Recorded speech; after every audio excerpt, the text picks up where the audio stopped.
आप यहाँ पे देखते रहिए कभी बंद होने से, ठीक है। ओके एवरीवन, तो यहाँ देखिएगा, तो मोटा मोटी हम लोग फार्मूला तो डिराइव कर लिए हैं, सबको पता होगा कौन कौन सा फार्मूला। एक बार हम लोग इसको एक बार रिवाइज कर लेते हैं प्रॉब्लम सॉल्विंग पर्पस के लिए।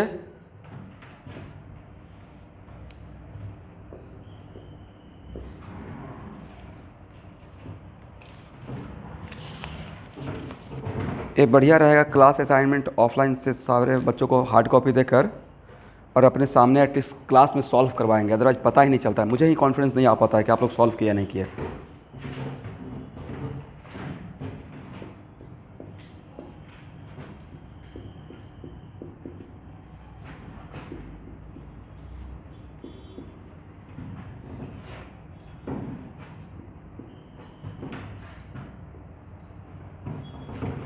बट आपका टेस्ट प्योरली अब ऑफलाइन लूँगा, क्या समझे? टेस्ट क्या रहेगा? ग्रुप में बांट बांट प्योरली ऑफलाइन। यस, मेरे सामने। आप भी रेडी हो जाइएगा। अब वो छोड़ दीजिए, ये डिस्कशन का विषय नहीं है। पूजा से पहले भी ले लेंगे। कल ही मैं बैठ के पेपर बनाने वाला हूँ, पेपर ऑलमोस्ट बना हुआ है, बहुत जल्दी पूजा से पहले ही सरप्राइज दिया जाएगा। इलेक्ट्रॉनिक कॉन्फ्रेंस तो आप लोग चलते फिरते क्वेश्चन सॉल्व कर देंगे, उसका तैयारी करने का रिक्वायरमेंट है एवरीवन। वो तो अभी पेपर देंगे, सॉल्व करना स्टार्ट कर दीजिएगा। इसलिए जो चीज़ टॉपिक पढ़ा दिए इतना बढ़िया से, तो उसके लिए एकदम कॉन्फिडेंट रहिए आप लोग, मेरा कॉन्फिडेंस बढ़ाते रहिए। सर ले लीजिए, मैं पेपर लिख सकता हूँ।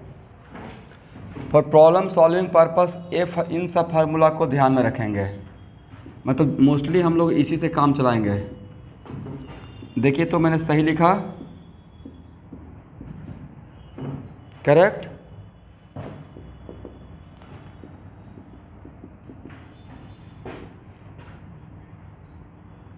हाँ, एक कुछ फार्मूला का समराइज़ कर रहे हैं कि इन सब फार्मूला से हम लोग को मोस्टली काम चलाना है। उसके बाद ये भी चेक करते रहिएगा जो हम लोग सीखे हैं उसके अकॉर्डिंग सही है।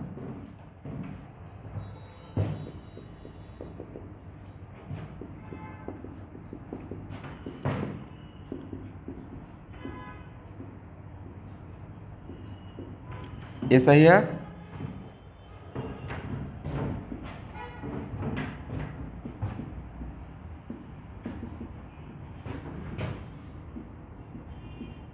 क्या ये सही है?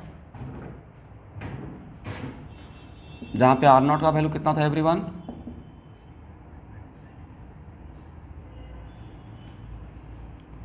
0.529 एंगस्ट्रॉम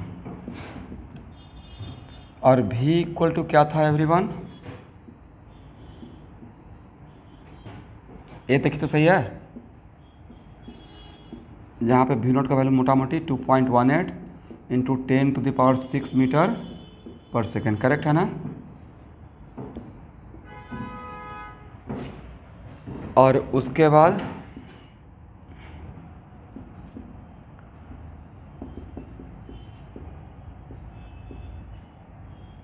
क्या ये था क्या?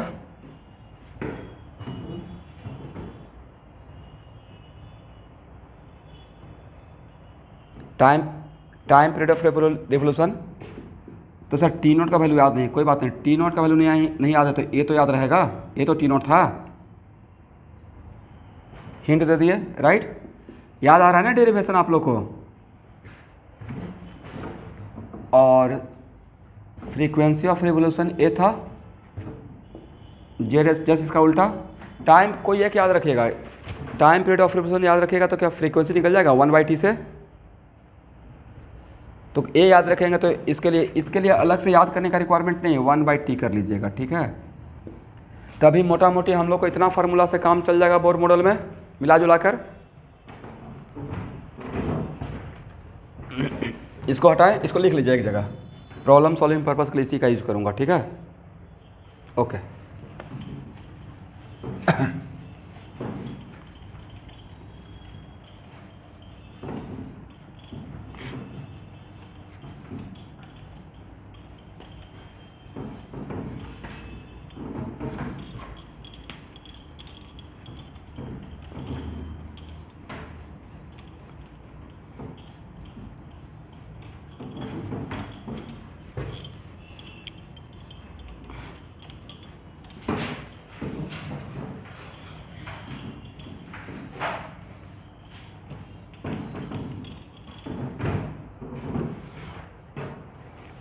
अब लिखिए, यहाँ देखिएगा,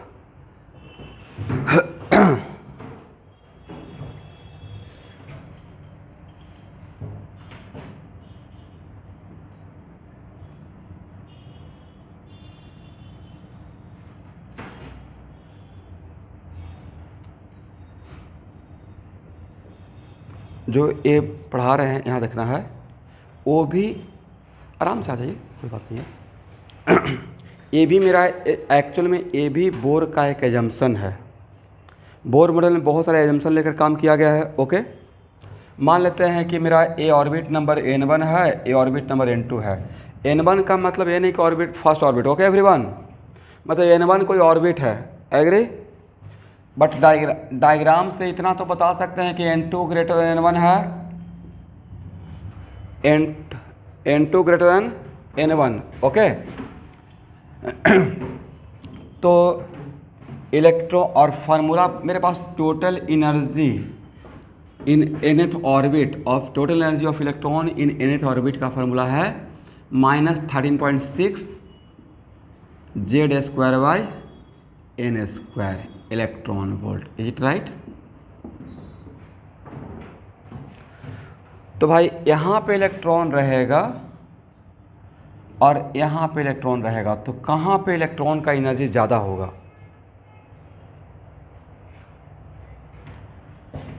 yes, E due to negative sign, -2 बड़ा या -4 बड़ा, -2 बड़ा, तो due to negative sign En2 greater than what, En1। इसका मतलब यह हुआ कि इलेक्ट्रॉन का यहाँ से यहाँ तक जाना, इलेक्ट्रॉन का यहाँ से यहाँ तक जाना, तो इलेक्ट्रॉन अगर लोअर एनर्जी लेवल से हायर एनर्जी लेवल पर जाता है तो उसको हम लोग बोलते हैं this is the process of excitation. क्या बोलेंगे everyone?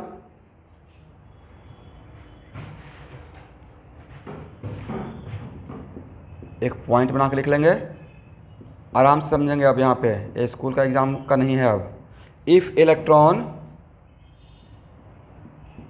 Moving from lower orbit to higher orbit,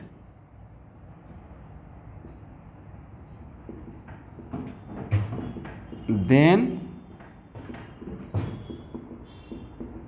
this is the case of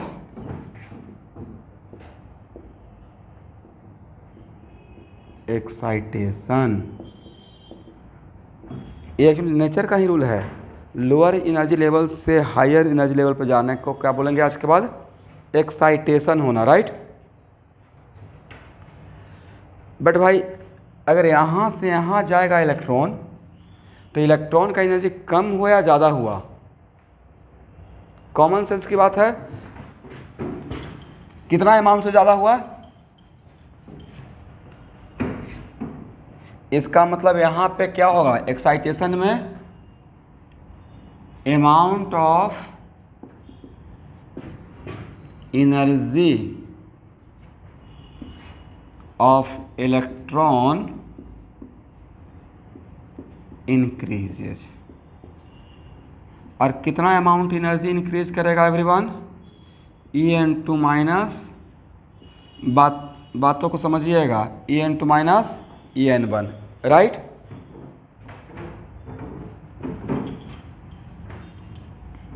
तो भाई इतना अमाउंट ऑफ एनर्जी जो इंक्रीज हुआ वो कोई ना कोई, तो इलेक्ट्रॉन का एनर्जी इंक्रीज हुआ तो कहीं ना कहीं से इलेक्ट्रॉन को एनर्जी मिलना पड़ेगा। तो इसका मतलब ओके, इट मीन्स सर कि इलेक्ट्रॉन अगर लोअर एनर्जी लेवल से हायर एनर्जी पर जाएगा तो मुझे आउटसाइड से एनर्जी प्रोवाइड करना पड़ेगा, agree. Without providing the energy from outside क्या इलेक्ट्रॉन ने जंप कर पाएगा? नहीं जंप। इसका मतलब मुझे बाहर से एनर्जी देना पड़ेगा यहाँ पे। तो जो अमाउंट ऑफ एनर्जी यहाँ पे हम लोग सप्लाई करेंगे उसको बोलेंगे एक्साइटेशन एनर्जी। कौन सा एनर्जी? Excitation energy. तो सर इस यहाँ पे एनर्जी कैसे सप्लाई करेंगे? तो हो सकता है कि मैं एटम को गर्म करना स्टार्ट कर दूँ by supplying heat. But heat supply करने का मतलब we are providing the photon, right. इसका मतलब है कि, और ये रूल है, 1 photon Ankit Kumar, one photon always collide with one electron, this is the rule. One photon always collide with one particle. Agree ना एवरीवन? फोटो इलेक्ट्रिक इफेक्ट में पढ़ाए थे ऐसा। मेरा जो भी लेक्चर फॉलो कीजिएगा उसमें एक एक लाइन जो बोलता हूँ उसको माइन्यूटली देखिएगा, ठीक है, नहीं तो बहुत लॉस हो जाएगा। इसका मतलब है कि सर इस एक इलेक्ट्रॉन को यहाँ से यहाँ तक भेजने के लिए जितना एनर्जी इलेक्ट्रॉन को चाहिए उतना ही एनर्जी का फोटोन भेजना पड़ेगा, ना उससे कम ना उससे ज़्यादा। क्या सोच रहे हैं कि यहाँ से यहाँ तक भेजने के लिए सर थोड़ा एनर्जी देते हैं और यहाँ से जंप यहाँ तक, यहाँ बिना यहाँ पहुँचे यहाँ आ जाए? अगर N1 से N2 तक देन आना है, कहाँ से कहाँ तक? N1 से N2 तक ही जाना है, तो एग्जैक्टली जितना इसके बीच का एनर्जी गैप है उतना ही एनर्जी का फोटोन देना पड़ेगा, ना उससे कम और ना उससे ज़्यादा। ऐसा नहीं कि थोड़ा ज़्यादा देते हैं, थोड़ा आगे तक जंप करके फिर वापस आएगा, वो ऐसा एक्सेप्ट ही नहीं करेगा। करेक्ट ना? इसका मतलब है कि अगर इलेक्ट्रॉन को when electron moving from N1 to N2 then energy of photon required for this excitation must be equal to En2 minus En1। बोल सकते हैं? इसका मतलब है इफ दिस एनर्जी, देखिए, if this energy supply by photon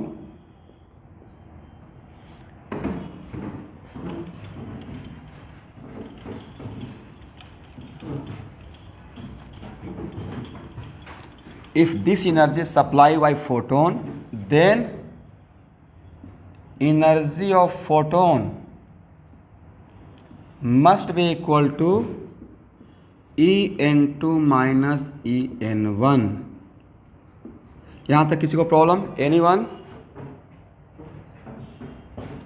और भाई आपको ए वैल्यू तो पता रहेगा ना एवरीवन? En2 तो निकाल सकते हैं ना, कौन सा फार्मूला से? -13.6 Z²/n²। तो आपको ए भी वैल्यू पता रहेगा, ए भी वैल्यू पता रहेगा, तो क्या डिफरेंस पता रहेगा? ओके। और एनर्जी ऑफ फोटोन के बदले क्या लिख सकते हैं? hν। तो यहाँ पे मान लीजिए कि आप ही क्वेश्चन सेट करने वाले हैं, यहाँ से कोई भी एग्जामिनर आपसे क्या पूछ सकता है? Find out the frequency of photon which are responsible for movement of electron from N1 to N2। पहला क्वेश्चन बन गया, अपने आप को ही क्वेश्चन सेटर मान लीजिए। दूसरा क्या पूछ सकते हैं एवरीवन? नहीं सर मुझे लैम्डा पूछना है, तो कोई बात नहीं है। ये क्या है? एनर्जी ऑफ फोटोन का फार्मूला आता है hν। क्या एनर्जी ऑफ फोटोन के लिए एक फार्मूला ये भी तो है, hc/λ। और hc/λ के लिए क्या लिख सकते हैं? En2 minus En1, En2 minus, okay. तो लैम्डा इक्वल टू क्या लिखिएगा?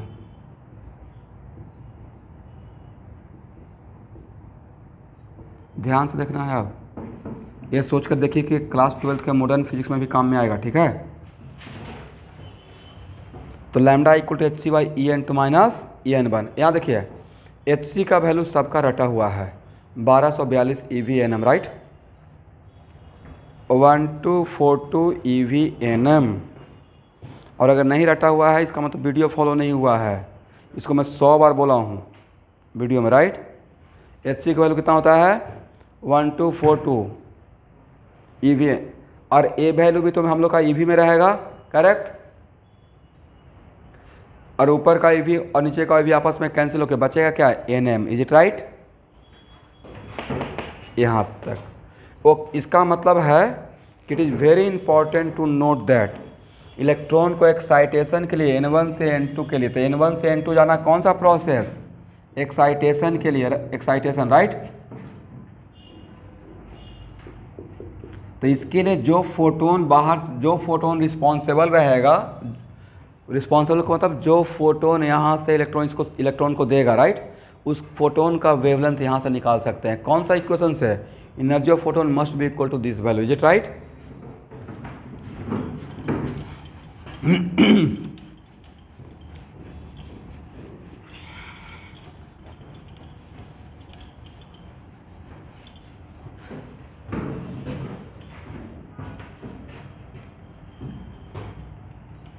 अब यहाँ देखिए स्टूडेंट, अब मान लेते हैं कि एक इलेक्ट्रॉन यहाँ है, करेक्ट, और अगर इलेक्ट्रॉन N2 से N1 पे जंप किया, कहाँ से कहाँ,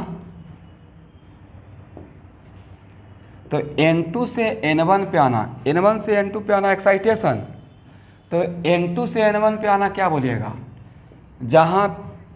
जहाँ पे सिस्टम का एनर्जी इंक्रीज होता है उसको बोलते हैं एक्साइटेशन, और जहाँ पे सिस्टम का एनर्जी डिक्रीज होगा उसको क्या बोलिएगा, डी एक्साइटेशन। तो इसका मतलब यहाँ से क्या समझ रहे हैं, if electron jump from higher orbit to lower orbit, higher energy level to lower energy level, then this is the case of de-excitation. Is it right? लिखिए, if electron jump from higher energy level to lower energy level,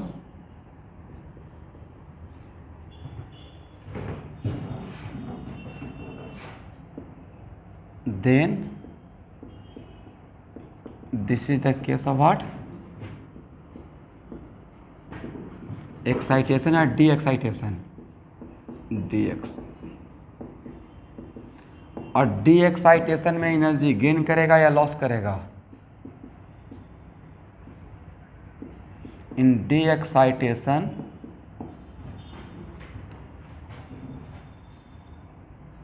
electron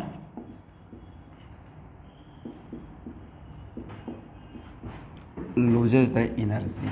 correct है ना? अब देखिए, अब यहाँ पे बातों को समझिएगा, N2 से N1 तक अगर डायरेक्ट आता है, कहाँ से कहाँ तक, N2 से N1 तक, बीच में किसी के पास नहीं रुकता है किसी ऑर्बिट पे, तो N2 से N1 अगर किसी ऑर्बिट से किसी ऑर्बिट पे डायरेक्ट जंप को वन ट्रांजिशन हम लोग काउंट करेंगे। कितना? One transition.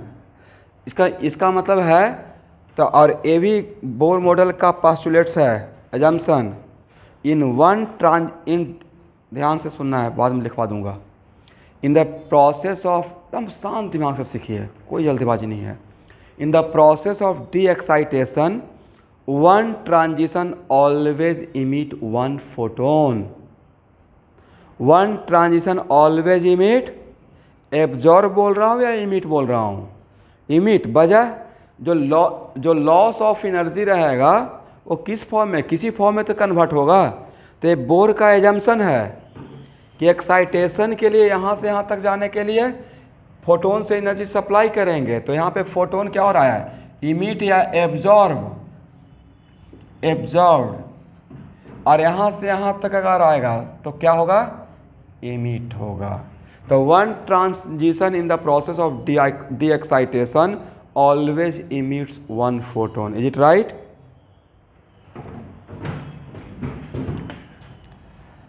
And लिखिए, one transition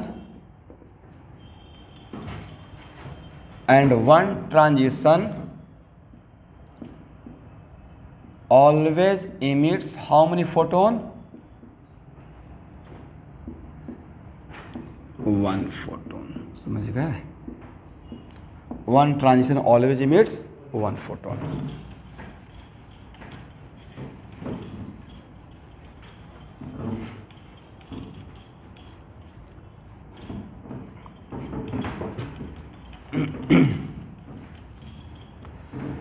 तो बोलिए, यहाँ पे loss of energy of electron must be equal to what, student? Must be equal to energy of photon. Correct ना? जो इलेक्ट्रॉन एनर्जी लॉस करेगा in the process of D excitation, energy electron कब loss करेगा, excitation में या de-excitation में? D excitation में। वो दो, ये जो लॉस का जो वैल्यू रहेगा वो किसके बराबर रहेगा, वो फोटोन, बट यहाँ पे जो फोटोन रहेगा वो इमिटेड फोटोन रहेगा, एब्जॉर्ब या इमिटेड फोटोन। और लॉस ऑलवेज होता है initial value minus final value. Gain होता है fine minus initial, loss always initial minus final. तो लॉस के लिए क्या लिख सकते हैं, EN2 माइनस EN1, यहाँ देखिएगा, करेक्ट। तो भाई आपने क्या देखा, फार्मूला आपका अलग बना या सेम ही रहा। It is very very important to note that अगर N1 और N2 के बीच में एक्साइटेशन या डी एक्साइटेशन का अगर फिनोमेना हो रहा है तो दोनों में बेसिक डिफरेंस क्या है कि सर किसी का ऑडियो डिस्टर्ब हो रहा है भाई, देखिए किसी का डिस्टर्ब हो रहा है। तो अगर एक्साइटेशन या डी एक्साइटेशन का अगर फिनोमेना हो रहा है तो बेसिक डिफरेंस है कि अगर यहाँ पे इसको दो पार्ट लेकिन दोनों में फार्मूला तो सेम बना, डिफरेंट फार्मूला सेम रहा, फार्मूला तो पक्का सेम ही रहा। डिफरेंस क्या रहा कि सर अगर एक्साइटेशन रहेगा तो ये एब्जॉर्ब होगा, राइट, और यही है ना, और डी एक्साइटेशन रहेगा तो फोटोन रिलीज करेगा, करेक्ट। बेसिक डिफरेंस ये है। तो देखिए अब इसी में बच्चे को थोड़ा पजल ये होगा, कहीं पे क्वेश्चन ऐसे पूछा रहेगा, when electron jump from orbit number 2 to orbit number 4 then energy supply by photon, then what is the wavelength of required photon. इसका मतलब एक्साइटेशन में हम लोग फोटोन को भेज रहे हैं ऊपर भेजने के लिए इलेक्ट्रॉन को, तो उसका वेवलेंथ। इसी क्वेश्चन को उल्टा करके पूछा जाएगा, when electron jump from orbit number 4 to orbit number 2 then wavelength of emitted photon. But दोनों का वेवलेंथ डिफरेंट रहेगा, सेम रहेगा, लैंग्वेज अलग हो गया, फेनोमेना अलग है बट वैल्यू सेम रहेगा। यहाँ पे जो फोटोन रिक्वायर्ड रहेगा यहाँ से यहाँ तक भेजने के लिए, वही फोटोन यहाँ से यहाँ तक रिलीज होगा। बट क्या है अब यहाँ पे एक्चुअल में ये है, ये जम्पसन है भाई, नहीं तो यहाँ पे नहीं बोलता तो आपको प्रॉब्लम होता।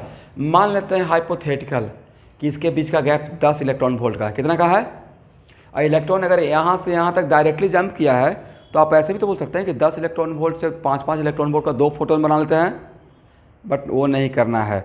One direct transition always emit single photon, one direct transition always emit single photon, correct है एवरीवन।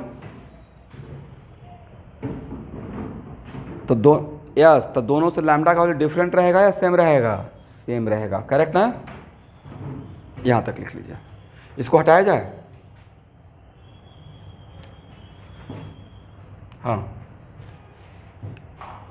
बोलिए बोलिए।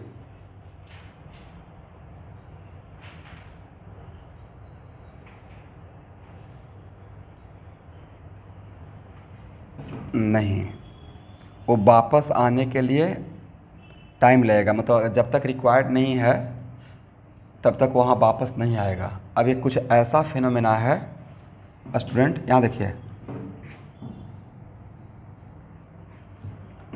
मान लेते हैं कि ये आयरन का स्फीयर है, राइट, करेक्ट ना। इसको ऐसे चीज़ों को समझिए। अब आयरन का स्फीयर का जनरली कलर देखिएगा तो ब्लैक कलर मान लेते हैं।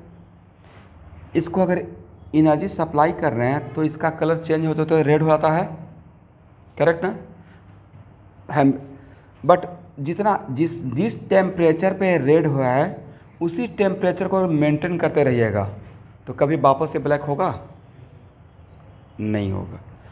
बट अगर आप एक बार रेड करके छोड़ दिए और आउटसाइड का टेम्परेचर को कम कर देते हैं तो ऑब्वियसली यहाँ से एनर्जी रिलीज़ करेगा, रेडिएट करेगा, राइट, यहाँ से फोटोन आउट होते रहेगा। इसका मतलब ये है कि सर अगर हाइड्रोजन सैंपल है, सैंपल का मतलब 1 ग्राम हाइड्रोजन भी ले लिए तो, और वो वहाँ पे हाइड्रोजन एटम है, उस पूरे सैंपल को आपने एनर्जी प्रोवाइड करके छोड़ दिया एक्साइटेड स्टेट में। अब तब कोई पूछेगा क्या इसी स्टेट में रहेगा, नहीं, वापस वो ग्राउंड स्टेट में आएगा। लेकिन एक कोई पूछेगा तब ना, लेकिन क्वेश्चन का ये डिमांड ही नहीं है, आपसे बस क्वेश्चन नहीं पूछा गया इतना एनर्जी सप्लाई किए तो इलेक्ट्रॉन कहाँ जाएगा, वहाँ जाएगा। फिर वापस कोई पूछेगा क्या ऑलवेज वहाँ पर रहेगा, नहीं। अगर वहाँ का कंडीशन का टेम्परेचर को मेंटेन कर दिए, कम कर दिए, एनर्जी लेवल सराउंडिंग कम करेंगे तो ऑब्वियसली हायर एनर्जी, कोई भी सिस्टम क्या हायर एनर्जी लेवल पर रहना पसंद करेगा? अगर उसके पास ऑप्शन है तो हायर एनर्जी लेवल से कहाँ आएगा? लोअर एनर्जी लेवल पे, राइट?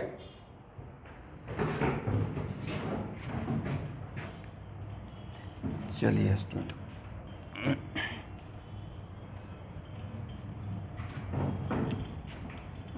इसको हटाएं, इस फार्मूला को बॉक्स, ये फार्मूला एक्साइटेशन के लिए, डी एक्साइटेशन के लिए, दोनों के लिए काम में आ जाएगा। ये दोनों के लिए काम में आएगा, राइट?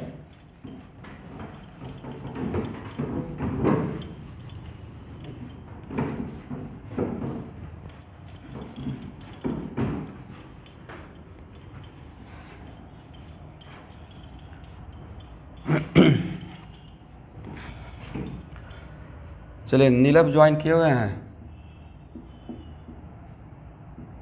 वैल्यू कितना था?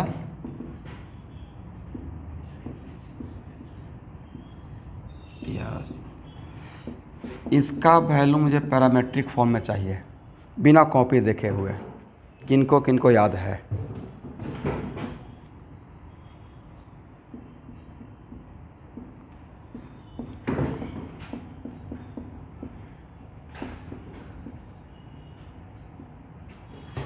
मेरा देखिए तो सही है, कॉपी से देखिए तो।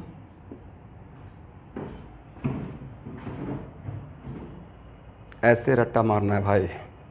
एकदम कोई कभी भी पूछे ना, एकदम यहाँ तक रट जाना है। इस फार्मूला को मैं बहुत सिमेट्रिकल बनाया था, राइट?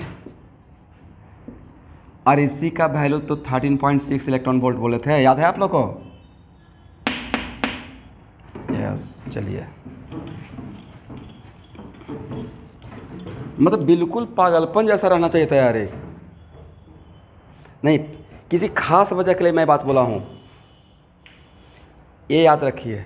मतलब नहीं, प्रॉब्लम सॉल्व तो याद रखना है, लाइफ इजी करने के लिए दिस वन। बट भाई आप एडवांस लेवल का तैयारी करना चाहते हैं तो इसको भी तो रट्टा मारेंगे। मतलब इस रटने में हर्ज क्या है? अगर आप किसी चीज़ को रट पाते हो तो आपका खासियत है ना, खराब बात तो नहीं है। मैं लिख दिया तो देखिए मेरा कितना कॉन्फिडेंस बढ़ गया एज ए टीचर कि मैं यहाँ तक रटा हुआ हूँ, राइट? 1/, इसको, इस फार्मूला को सिमेट्रिकल किए थे। 1/4 को होल स्क्वायर 2π² m/4/h²। वहाँ पे इंडिकेट भी किए थे कि e के पावर 4 आता है, उसमें e² इलेक्ट्रॉन की वजह से और e² प्रोटॉन की वजह से, राइट? तो कोई टीचर किसी पॉइंट पर स्ट्रेस दे रहा है मतलब वो खास बात है। तो सर कहाँ मिलेगा? तो क्वेश्चन बैंक फॉलो कीजिएगा, कहीं ना कहीं मिल जाएगा। HC वर्मा बनाइएगा क्लास 12 में जाकर, कहीं मिलेगा, राइट? ओके। तो इसी फार्मूला को हम लोग ऐसे भी लिख सकते हैं, करेक्ट? यहाँ पे यहाँ देखना है, इसके बदले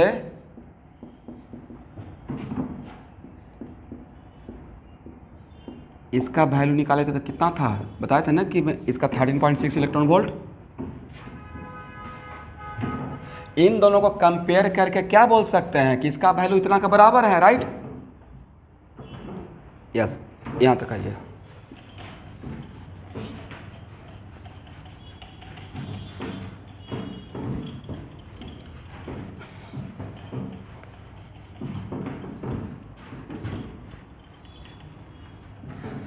देखिए, ऑफलाइन केमिस्ट्री का क्लास होते ही मैं पहले 1-2 दिन ऑब्जर्व करूँगा।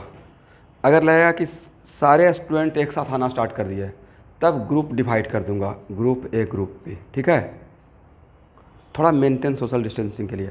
ऐसे मेरे क्लासरूम का स्ट्रेंथ 130 तक है, बहुत बड़ा क्लासरूम है। कोई अगर कैटलिस्ट में आए होंगे तो शायद देखे होंगे। बट अगर लगता है कि नहीं, कुछ लोग ऑनलाइन कर रहे हैं, कुछ लोग ऑफलाइन, तब कोई ग्रुप नहीं बनाऊंगा। 1-2 दिन एक्सपेरिमेंट पहले कर लेंगे, ठीक है?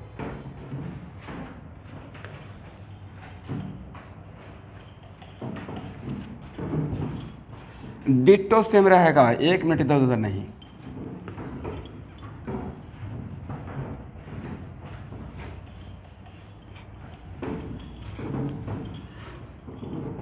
स्कूल एग्ज़ाम जो केमिस्ट्री का है उसको भी ऑफलाइन ही कर देंगे किसी दिन। 8 बजे तक आइएगा ही तो 6 और आइए मिलते हैं, अभी क्लास कर लेते हैं, ठीक है? उसको एक साथ पढ़ा कर भेज देंगे किसी दिन, ठीक है?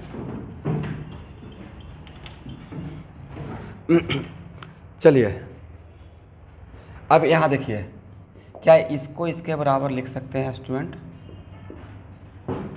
En2 माइनस En1, बोलिए। और इसके लिए इतना लिख सकते हैं HC बाई लैम्डा, और En2 के बदले क्या लिख सकते हैं, -13.6 बोलते रहिएगा Z² by N2 square -13.6 Z² by N1 square. Yes, इसमें जो कॉमन ले सकते हैं कॉमन लीजिए। तो सर 13.6 Z² कॉमन ले लीजिए, राइट।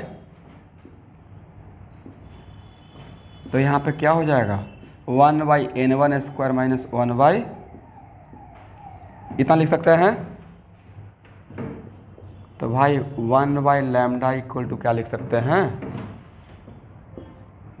तो sir 1 by lambda equal to लिख सकते हैं 13.6 बाई, बोलिए मेरे साथ, HC, ठीक है ना, Z² 1 by N1 square minus 1 by N2 square. यहाँ तक सब लोग आए, ये डेरिवेशन कर रहा हूँ, ठीक है।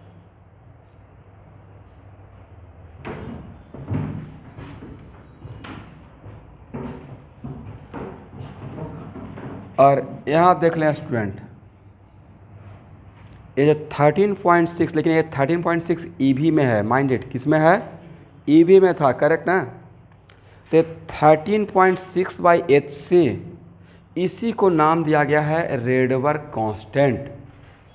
क्या नाम दिया गया है, रेडबर्ग कांस्टेंट।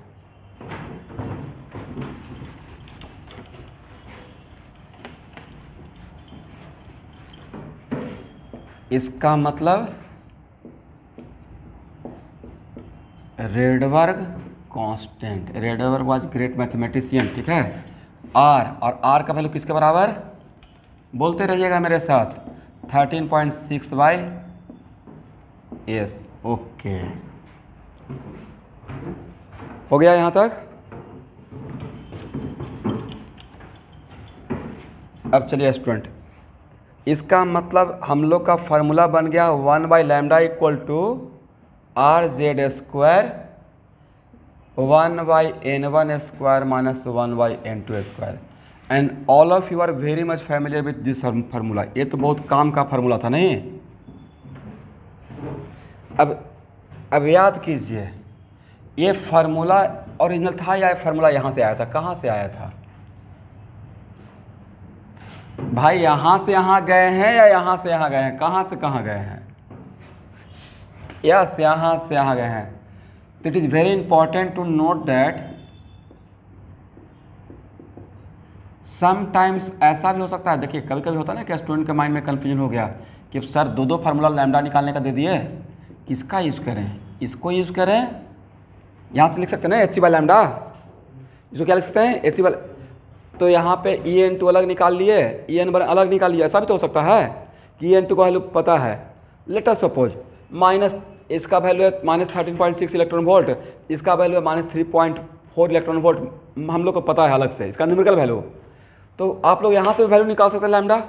अब कुछ स्टूडेंट कन्फ्यूज हो रहे हैं कि यहाँ से भी तो निकाल सकते हैं, मेरा आंसर रहेगा यहाँ से लैम्डा N/N2 के बीच का फॉर गिवन एटम और आयन, गिवन एटम और आयन मतलब जिसका Z कांस्टेंट है, तो N1 N2 के बीच का यहाँ से लैम्डा और यहाँ से लैम्डा, डिफरेंट लैम्डा मिलेगा, डिट्टो सेम मिलेगा, सेम मिलेगा, क्योंकि सर यहाँ से ही तो यहाँ पे आए हैं, इसलिए अब आपको कन्फ्यूज होने का रिक्वायरमेंट नहीं, आपकी मर्जी पे छोड़ दिया, इसका यूज करना है इसको यूज कीजिएगा, इसका यूज करना है इसको यूज कीजिएगा, करेक्ट ना। यहाँ का लैम्डा और यहाँ का लैम्डा अलग अलग या सेम लेकिन इसमें मुझे स्टूडेंट से बहुत डर लगता है, उसको क्या करेंगे, यहाँ पे N1 N2 को सोचेंगे, यहाँ पे 3 और 5 रखेंगे, वहाँ पे 2 और 3 कर देंगे, वैसा मत कीजिएगा। For given between N1 N2, एक फिक्स N1 N2 और Z के लिए, राइट, ठीक है ना, इतना तो आप समझ रहे होंगे, मतलब इस फार्मूला और इस फार्मूला में दोनों सेम ही फार्मूला है, करेक्ट ना। चलिए इसको हटाया जाए, बहुत काम का फार्मूला है प्रॉब्लम सॉल्विंग।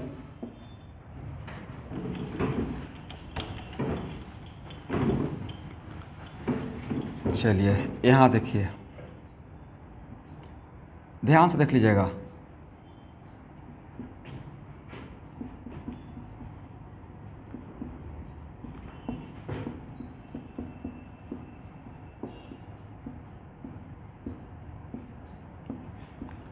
क्या 13.6 के बदले इतना लिख सकते हैं?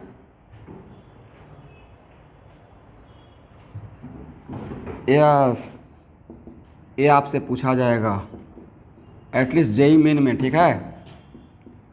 उतना तक एक्सपेक्ट कर सकते हैं। आज के बाद इसको भी रट जाइएगा। किसी का ऑडियो डिस्टर्ब हो रहा है? रेडबर्ग कांस्टेंट का वैल्यू पैरामेट्रिक फॉर्म में, किस फॉर्म में? पैरामेट्रिक फॉर्म में 1/4 पाई एप्सिलॉन का whole square 2 pi square M A to the power 4 by H Q से, करेक्ट ना? तो एक्चुअली मैंने किसके बदले लिख दिया? इसके बदले ये लिख दिया और नीचे डिवाइड बाई एच सी, तो यही तो नजर आएगा एच क्यू से।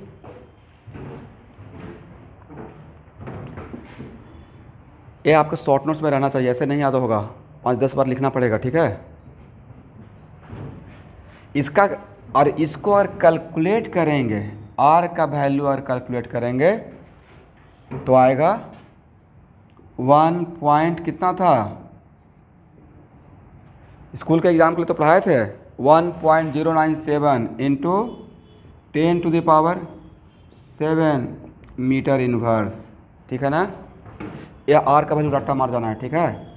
1.097 into 10 to the power 7 metre inverse. और किसी को इस बात का कॉन्फिडेंस नहीं आ रहा तो घर पे जाकर कैलकुलेट करेंगे, सारे वैल्यू पुट कीजिएगा, right? By easy calculation we can get the value of this one.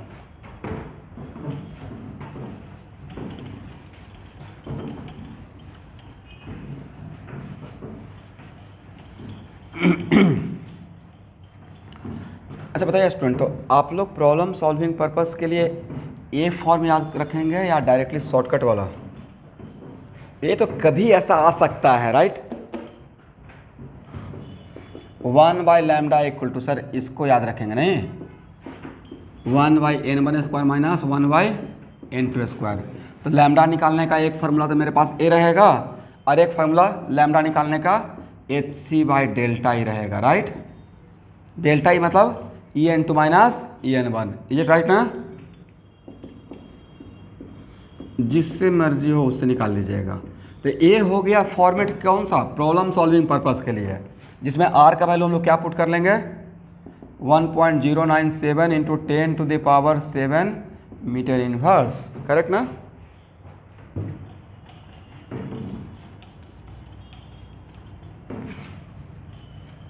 इसको हटाएं।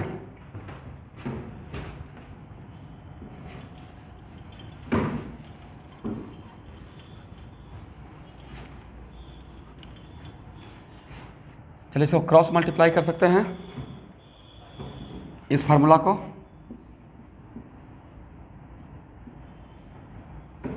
तो क्रॉस मल्टीप्लाई करेंगे तो क्या लिखेगा? R C H. तो आर सी एच का वैल्यू कितना? यस। तो कभी कभी ऐसे दिया रहेगा, यहाँ दिखेगा 1 रेडबर्ग एनर्जी, क्वेश्चन के टर्म में, किसी क्वेश्चन में आपको ऐसे मिलेगा 1 रेडबर्ग एनर्जी मतलब 1 into R C H. 1 Rydberg energy मतलब 1 इंटू आर सी एच मतलब 13.6। 2 रेडबर्ग एनर्जी मतलब 2 आर सी एच, राइट? मतलब 2, तो 2 आर सी एच का वैल्यू कितना है? 13.6। तो क्या इस टेक्निकल टर्म का मतलब समझ में आ गया? What is the meaning of 1 Rydberg energy? 1 Rydberg energy का मतलब क्या रहेगा? 1 R C H. 2 Rydberg energy 2 into R C H. 3 Rydberg energy मतलब तो और 1, यस, और आर सी एच का वैल्यू 13.6। कहीं पे कॉर्नर में लिख लीजिए, कॉर्नर में 1 रेडबर्ग एनर्जी मतलब 1 into R C H, 2 Rydberg energy मतलब 2 into R C H, okay?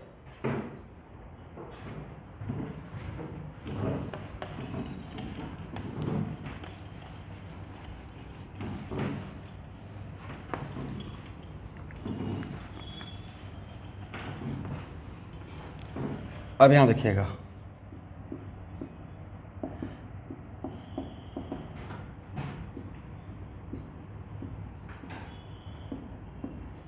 Correct है ना?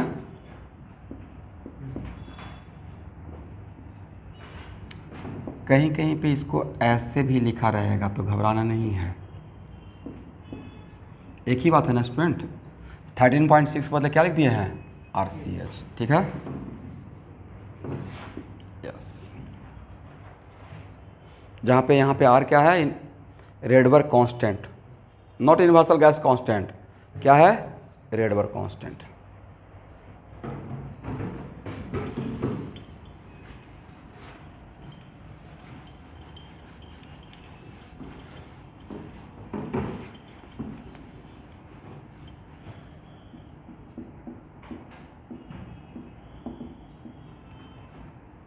एक क्वेश्चन करते हैं, if electron jump from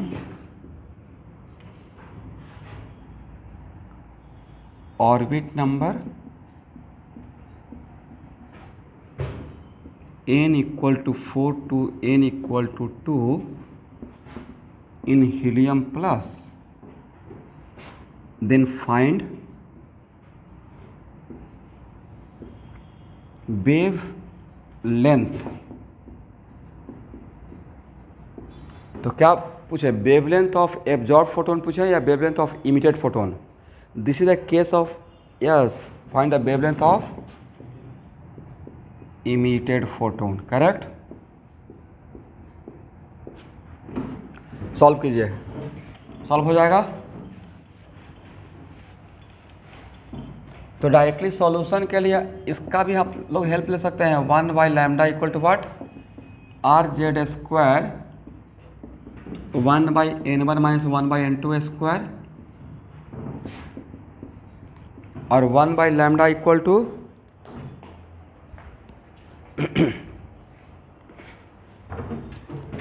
R का वैल्यू बाद में पुट कर लेंगे।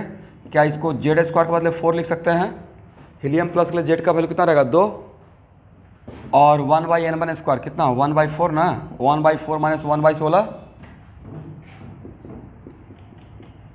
सही है एवरीवन? कितना हो जाएगा? 3/16, correct? Then lambda equal to what? 4/3R, agree? सबसे इंटरेस्टिंग बात क्या था पता है? 1/R का वैल्यू मैं आपको रटवाया था 91 नैनोमीटर। देखिए कभी कभी रटा हुआ चीज़ भी बहुत काम का स्पीड बढ़ा देता है, नहीं? मतलब 1/R का वैल्यू ही हम लोग रट गए हैं, बजाय बहुत बार आने वाला है। तो जो चीज़ बहुत बार आएगा उसका एकदम कैलकुलेट करके फास्ट हो जाएंगे। तो अगर ऑब्जेक्टिव में ऑप्शन 4/3, अच्छा आप लोग का किसी का अगर स्कूल का एग्ज़ाम में क्या केमिस्ट्री का पेपर हो गया है? मोटा मोटी कैसा गया है? इजी था? ओके चलिए देखिए, उसको मेरे तरफ से आपको कोई प्रेशर नहीं है, खास करके स्कूल के एग्ज़ाम के लिए। बोर्ड के लिए और एंट्रेंस के लिए प्रेशर रहेगा। बाकी आप अपने तरीके से और अपने सलीके से अपना स्टडी का जो तरीका है कंटिन्यूटी मेंटेन करते रहिए, सीखते रहिए। भागम दौड़ में मत रहिए, उससे नॉलेज डेवलप नहीं होगा। सीखना बहुत आराम का प्रोसेस है, धीरे धीरे धीरे धीरे, ठीक है?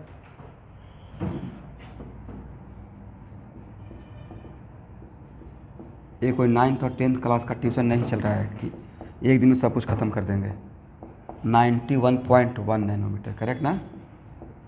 मल्टीप्लाई कर लीजिएगा जी डन सर, ठीक। मतलब करने का सेंस है, इस टाइप का क्वेश्चन रहेगा तो बन जाएगा, ठीक है। अब लिखिए energy level diagram.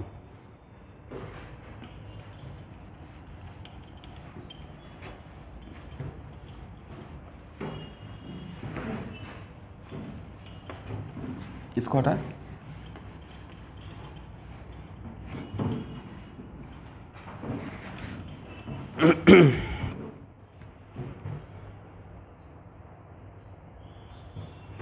Energy level diagram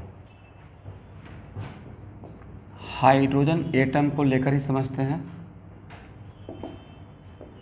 और एक क्वेश्चन में हम लोग E1 भी निकाले थे, E2 भी निकाले थे, E3 भी निकाले थे और E4 भी निकाले थे और E5 भी, याद है आप लोग को?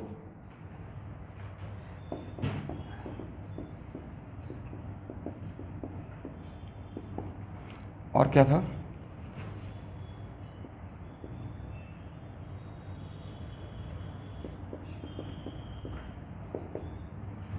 बोलते रहिए, तो कहीं पे कैलकुलेट करके हम लोग रखे थे। बोलना है स्टूडेंट, जब एक बार कैलकुलेट कर लिए पीछे के पेज में देखिए कहीं पे निकाले हैं।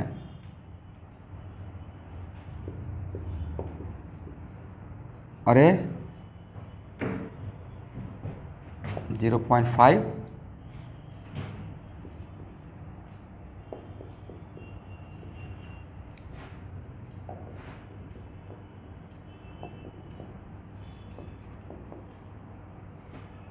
85 है क्या? डायग्राम। और यहाँ पे कुछ ऑब्जर्व किए थे, अगर सही तरह से देखे होंगे तो E2 माइनस E1 निकाले थे, राइट। फिर E3 माइनस E2 निकाले थे, राइट। और फिर E4 माइनस E3 निकाले थे, करेक्ट। और फिर E5 माइनस E4 निकाले थे। इसका वैल्यू कितना आया था हाइड्रोजन के लिए? 10.2 इलेक्ट्रॉन वोल्ट। इसका कितना आया था? 1.9 इलेक्ट्रॉन वोल्ट। इसका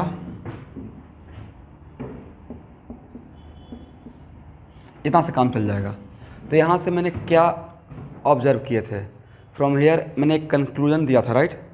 from here we conclude that as orbit number increases energy gap between two consecutive orbit decreases, right.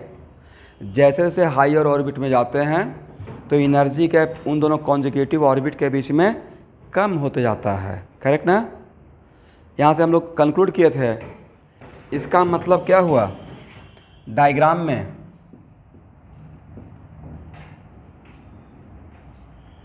Energy gap, तो जिस तरीके से डिफरेंस रहेगा उसी तरीके से हम लोग डायग्राम का रिप्रेजेंटेशन भी दिखाएंगे। सबसे बड़ा गैप किसका दिखाएंगे एवरीवन?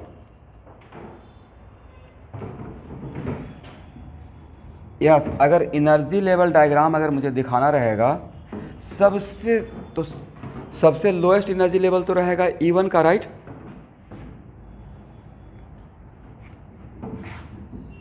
तो टू कॉन्जिक्यूटिव ऑर्बिट का बात किया जाए, कॉन्जिक्यूटिव तो कॉन्जिक्यूटिव का बात कर रहा हूँ, तो सबसे बड़ा गैप 1 और 2 के बीच में रहेगा, राइट। और उससे कम क्या रहेगा? 2 और 3 के बीच में। और उससे कम किसके बीच में रहेगा? यस। और उससे कम किसका रहेगा? लास्ट में जाकर क्या होगा? जहां पे n इक्वल टू इन्फिनिटी, तो लास्ट में ऊपर जाते जाते एक एनर्जी लेवल दूसरे एनर्जी लेवल से क्या करेगा? ऑलमोस्ट ओवरलैप करना स्टार्ट करेगा, बहुत आसपास रहेगा, राइट। तो इसी को हम लोग क्या बोलते हैं? Representation of energy level diagram, right.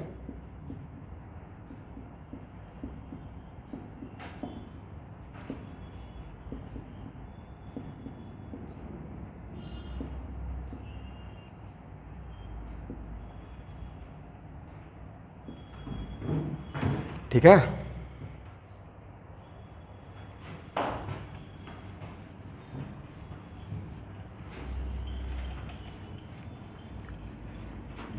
यहाँ तक हो गया। अब हेडिंग बनाइएगा, definition valid for single electron system. Definition valid for single electron system.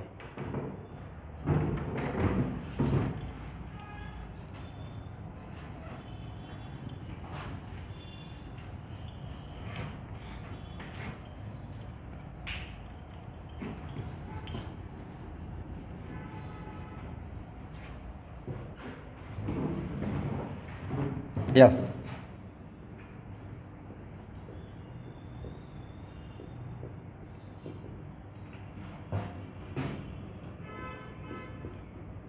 यहाँ पे जो भी डेफिनेशन मैं डिफाइन करूँगा, like x ionization energy, suppose कुछ भी, वो पीरियोडिक प्रॉपर्टी का डिफिनेशन से डिफर करेगा। This is only valid for what, one electron system. Bohr model में पढ़ रहे हैं, right. Definition valid for single electron system.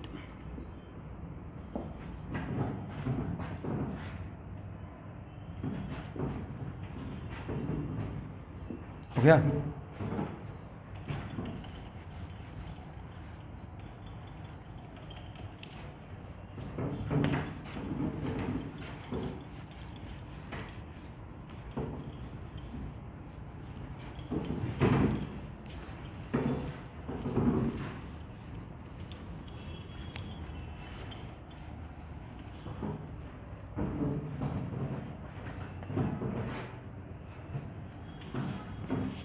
चलिए, सबसे पहला पॉइंट,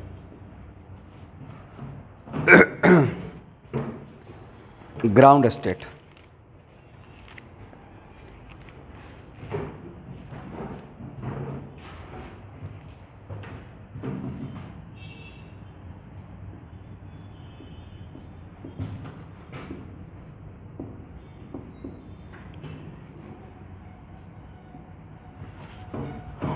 ऑनलाइन का स्टूडेंट, एक चीज़ को आप लोगों ने ऑब्जर्व किया, आपके लिए एक्सपेरिमेंट हो गया है कि थोड़ा थोड़ा स्कूल के एग्ज़ाम के लिए पढ़ाया, दोबारा पढ़ा रहा हूँ तो चीज़ें ज़्यादा समझ में आ रहा है।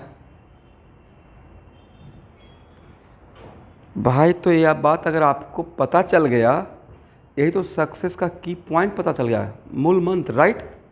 कि 2 बार रिवीजन करने से इतना समझ में आ गया, तो 4 बार पढ़ लीजिएगा तो कमाल हो जाएगा। This is the story of success. बच्चे का इतना एटीट्यूड रहता है कि वो लोग सोचते हैं कि मैं स्वामी विवेकानंद हूँ, एक बार पढ़ेंगे याद हो जाएगा।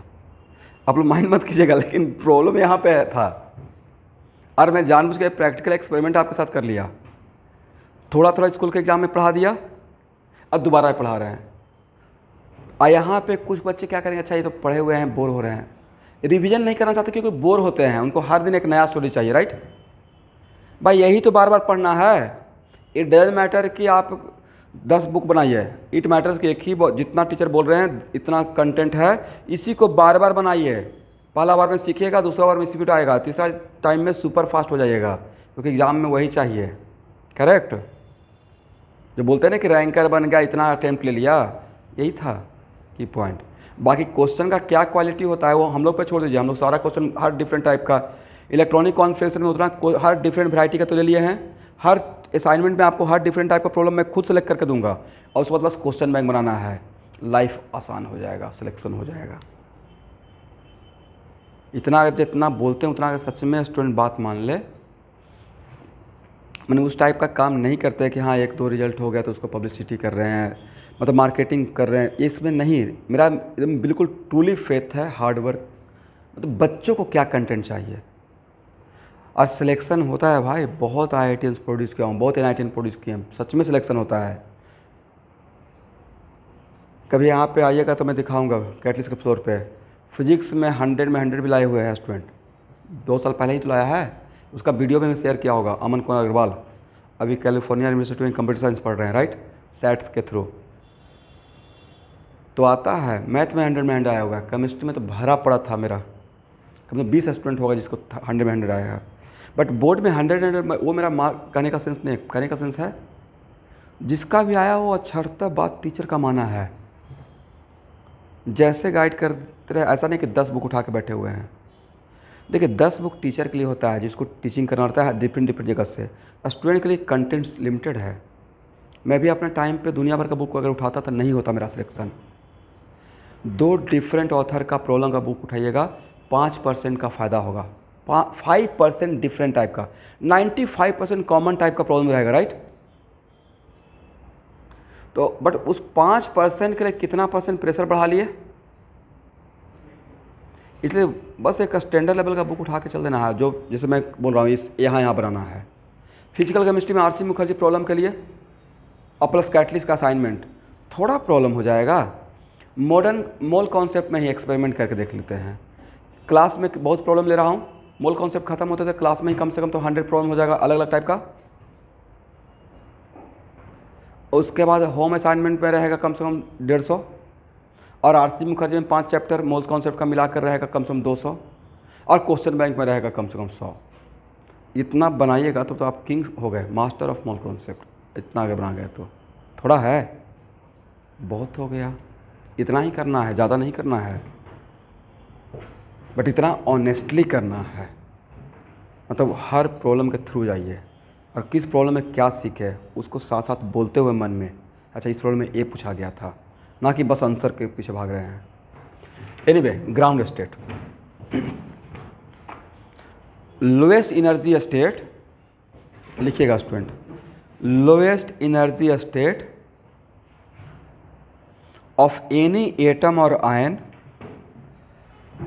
lowest energy state of any atom or ion is called ground state. Lowest energy state of any atom or ion is called ground state. तो कॉमन सेंस अप्लाई करना है। किसी बोर मॉडल में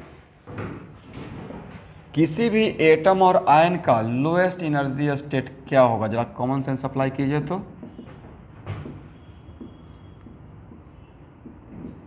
इस फार्मूला को देखिए और बताइए लोएस्ट एनर्जी स्टेट क्या रहेगा। एन का वैल्यू 1, राइट। तो lowest energy state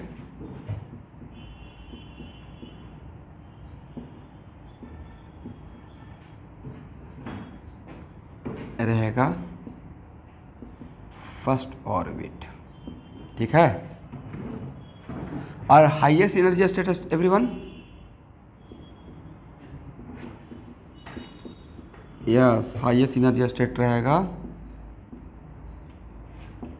n equal to infinity, last orbit, right. चलिए, तो आपसे अगर पूछा जाएगा ग्राउंड स्टेट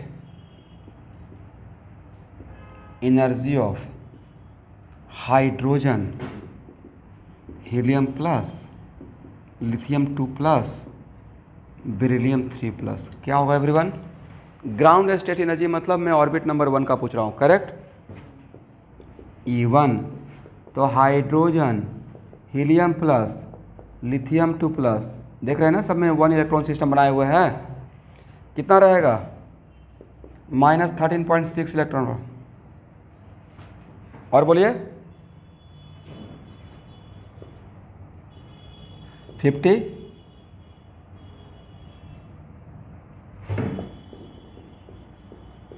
इसका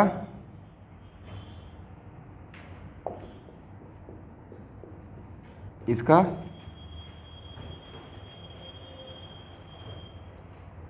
16 से मल्टीप्लाई करना पड़ेगा, राइट।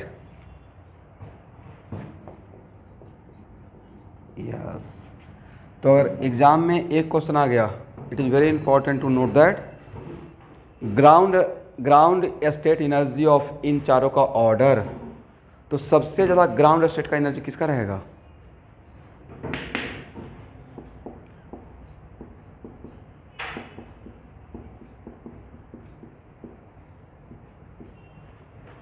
एक किसका ऑर्डर दिए हैं एवरीवन,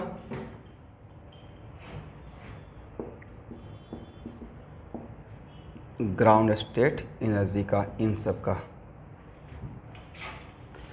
इसका मतलब है कि सर अगर इन सब का ground state energy level diagram अगर दिखाया जाता तो सबसे नीचे रहता बेरिलियम 3 प्लस, राइट। उसके ऊपर रहता क्या, लिथियम 2 प्लस, उसके ऊपर रहता है हीलियम प्लस, और सबसे ऊपर कौन रहता है, हाइड्रोजन, राइट। इसका मतलब डिफरेंट डिफरेंट एटम और आयन का different different ground state energy level रहेगा, राइट। इसका 13.6 पे रहेगा ना भाई, इसका -54.4 पे रहेगा, इसका -122 बोलते रहिए 2 पे रहेगा, इसका -217.6 पे रहेगा।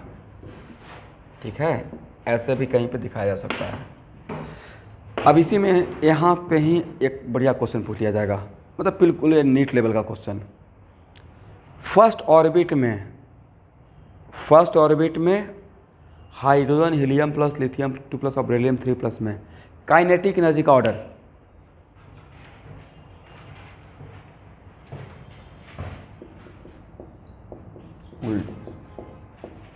यस, उल्टा होगा भाई, पॉजिटिव हो गया ना।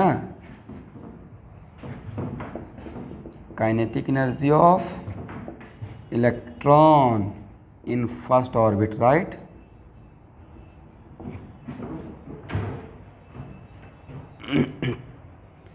तो हम लोग के लिए अभी ये बहुत आसान बात लग रहा है, क्योंकि हम लोग इस चीज़ों को ऑब्जर्व करते हुए काइनेटिक सब कुछ को कैरी ऑन करके चल रहे हैं।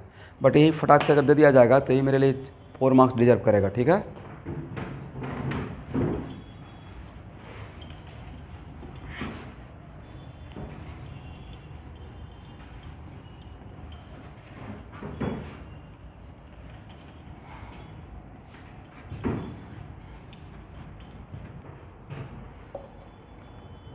चलिए अब लिखिए एक्साइटेड स्टेट।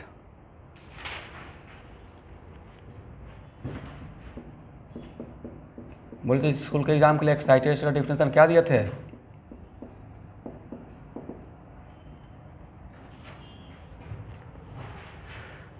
मतलब कहने का मतलब ये हुआ ग्राउंड स्टेट से, जिस ग्राउंड स्टेट तो सबसे लोएस्ट है, तो बाकी स्टेट का तो उससे ज़्यादा ही रहेगा ना।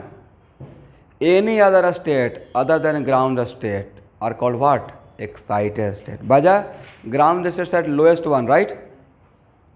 लिखिए any other energy state, any other energy state other than ground state, any other energy state other than ground state are called excited state.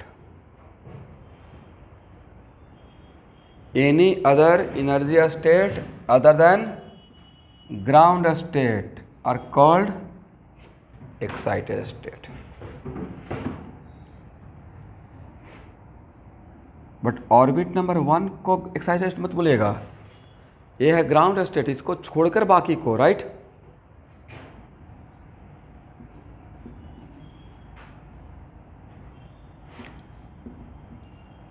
और ग्राउंड कौन सा एक्साइटेड स्टेट है उसको मेजर करते हैं ग्राउंड स्टेट के रेस्पेक्ट में। कहाँ से? तो यहाँ से ग्राउंड स्टेट के बाद जो पहला हायर एनर्जी स्टेट मिलेगा उसको बोलते हैं फर्स्ट एक्साइटेड स्टेट। क्या बोलेंगे? पहला।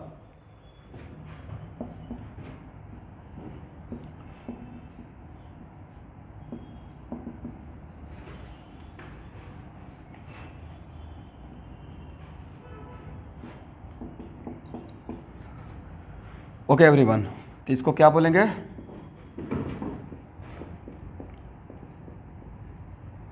यस, ये क्या रहेगा?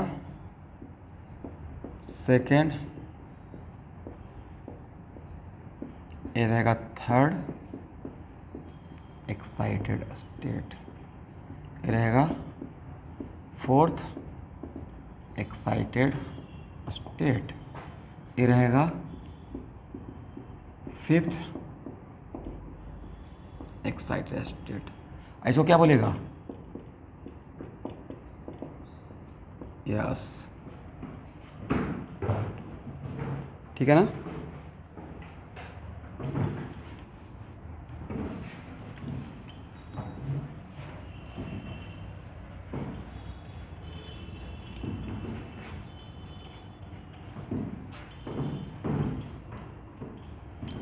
इसका मतलब है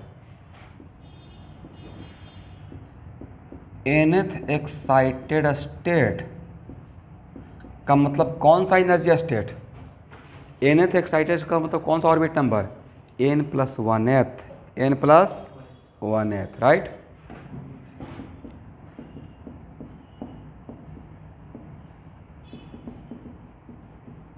मतलब अगर मैं कभी nth एक्साइटेड स्टेट का बात करूँगा, मतलब ऐसे बोलूँगा 4th एक्साइटेड, मतलब ऑर्बिट नंबर 5 का बात कर रहा हूँ, right. n+1th orbit number means n+1th energy state, ठीक है। इनर्जी स्टेट का मतलब ऑर्बिट नंबर वाला बात कर रहे हैं। एक्साइटेड स्टेट मतलब ग्राउंड स्टेट से एक ऊपर, करेक्ट।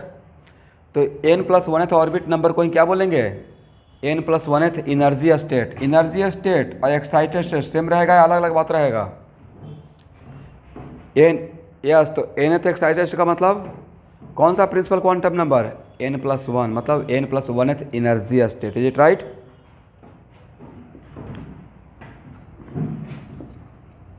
लिख लीजिए, बात में भूल जाइएगा। तो क्वेश्चन कैसे आएगा, इस टर्म को यूज करते हुए ऐसे पूछा जाएगा क्वेश्चन।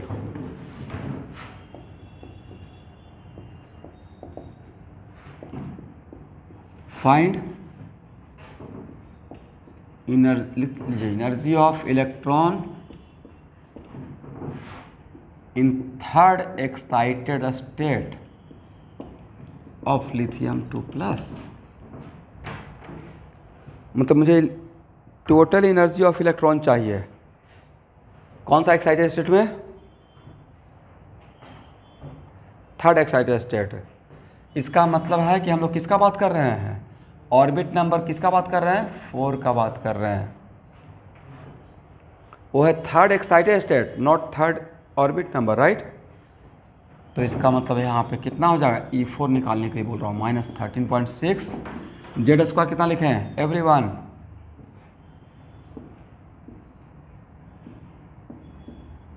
सही है, ठीक है, ठीक है ना।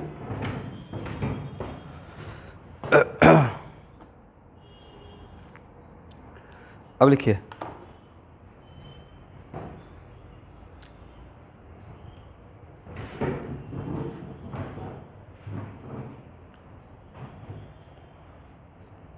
Ionisation energy.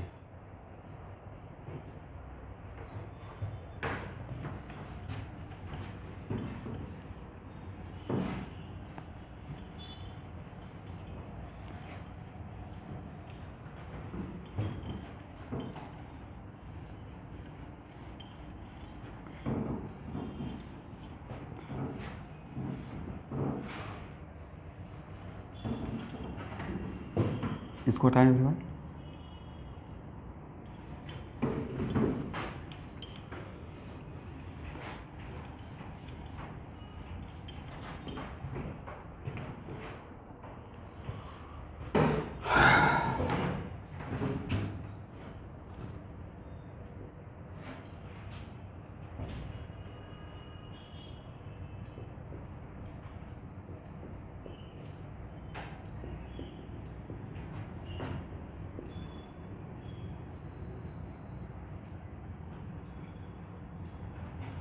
आयोनाइजेशन एनर्जी लिखिए, minimum energy required, minimum energy required, ये डिफिनेशन सिर्फ बोर मॉडल के लिए है, दूसरी जगह के लिए नहीं, ठीक है। Minimum energy required to move an electron from ground state to n equal to infinity. Maximum बोल रहा हूँ या मिनिमम, मिनिमम मतलब जितना गैप है उतना ही एनर्जी सप्लाई करना, ना उससे ज़्यादा नहीं करना, right. Minimum energy required to move an electron from ground state to n equal to infinity. Okay, तो आयोनाइजेशन एनर्जी में टाइम लूँगा, तो स्टूडेंट आज का इतना ही रहने दीजिए। Today I am not feeling well, थोड़ा टायर्ड फील कर रहा हूँ, ठीक है।